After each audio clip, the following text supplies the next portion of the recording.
Hungarian Folk Tales. The Fairy from the Oak Tree.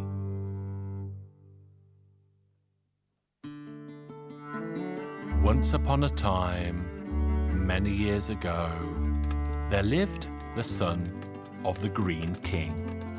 Now, since he was all alone in the palace, he was bored, and so he picked up his gun and set off hunting.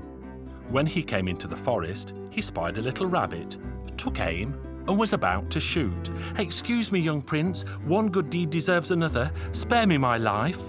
And so he spared the rabbit's life and went further into the forest while the rabbit scampered away.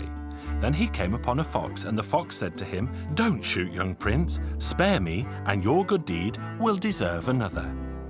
So the prince spared his life too and went further into the forest. There he found a deer, and the deer also spoke to him, "Spare me my life, and good fortune will bless you." Off you go to the centre of the forest. There you will find an oak tree with 3 branches. Lop off one of the branches, and out will come a fairy. But take some water with you, for she will probably have need of that. So off he went, and he came upon the oak tree, and he lopped off a branch, and a beautiful fairy appeared. "Water, water, please. I need water." The young prince dashed to help, but dropped his flask and all the water spilled out. The poor fairy died there and then. All he could do was to take her in his arms and carry her home and bury her. Time passed, and the prince set off hunting again, and he came upon the fox. "Now then, kind young prince, for your good deed I'll tell you something good. Go into the forest, cut off another branch of that oak, but bring water with you because you may have need of it." The prince had a flask of wine with him, and he thought that the wine would do. He lopped off the branch. Out came the beautiful fairy. He gave her some wine, but still she went and died. So he picked her up and carried her home in great sorrow and buried her. After mourning her for a while, he once again set off into the forest to go hunting, and he came upon the little rabbit. "Now then, kind young prince, for your good deed I'll tell you something good, but come with me and I'll show you a spring of running water." Then they came upon the oak. "Now lop off that branch." And once again a beautiful fairy came out of the branch and cried, "Water, water, I need water." The little rabbit took the beaker, gave it to the fairy, who drank deep from it, and this time did not die. She then knelt before the young prince and thanked him for freeing her from the oak tree. They embraced and kissed. So now all 3 of them set off home. On their way to the palace, they came to a well and sat down beside it. There the fairy spoke. "I dare not go into your palace wearing fairy clothes. Please go home and fetch me some new robes." Now there was a willow there, and she climbed up into it, and a witch arrived to draw water. She glanced into the well and saw a beautiful fairy. She gazed and gazed but couldn't see anyone in the water. Finally she saw the fairy up in the tree. She called out to her and asked her what she was doing up in the tree. The fairy explained everything to the witch. And what did the witch do but seize hold of the fairy and throw her into the well, and the fairy changed into a beautiful golden fish. Then the witch set off home and fetched her own daughter to the well and made her climb up into the tree. Soon the prince came back carrying clothes. He saw the little rabbit and asked him where the girl was. "I went home to have a bite and a sup, and when I came back, she was up in the tree."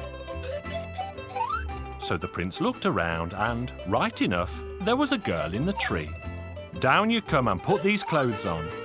And when she came down from the tree, he saw her face, and it was ugly now, when before it had been so beautiful. "Oh, dear prince, I was struck by the rays of the sun, and they changed my face." So the young prince went ahead and gave her the clothes to change into, because he thought she was the fairy. And he took her back home to the palace. One day the witch came to see her daughter, and when she was there she said, "I went by the well, and there I saw in the water a fine golden fish. Now what you have to do is pretend to be ill and tell the prince that the only thing that will cure you is if you have the golden fish caught." The prince would do anything for his princess. So the golden fish was caught and cooked, and she ate some and was cured. A single scale fell from the fish to the ground, and out of it there grew a beautiful golden apple tree, which burst into flower every evening and grew apples by noon the next day, which the fairies came for in the evening. Once again the witch went to see her daughter. "What's going on here? You'll have to have that tree cut down or else they'll know that you're not the fairy." So the young queen said to the king, "We have no use of that apple tree. Cut it down so that we won't ever see it again." Now nearby lived a poor man, and he was the one who cut the tree down. And when he was chopping it up into logs, a small chip flew off, and he put it in his pocket and took it home with him. The following day, the man, his wife and daughter went off to work for the king. They set off so early that they had no time to sweep the floors or make their beds. But in the evening, when they got home, they found that the house had been swept clean and all the beds were made. And they wondered who could have come to their house. On the next morning, they set off to work again. But they left behind their daughter, who hid herself. What did she see but the fairy pop out of the chip of wood and start sweeping the house? Then the daughter took tight hold of the chip of wood to stop the fairy returning to it. So that was how they caught the fairy. And the two girls went off to work at the king's court. There they took turns in telling stories. The king asked, "Now tell us another one about what you saw and did in your life." Once upon a time there was a young prince, and one day he went hunting and he met a little rabbit, a fox, and a deer. For I am the fairy who the young prince set free from the oak tree. And the prince embraced his fairy tenderly. He had the witch and her daughter tied to a horse's tail, and the prince and the fairy from the oak tree lived happily ever after.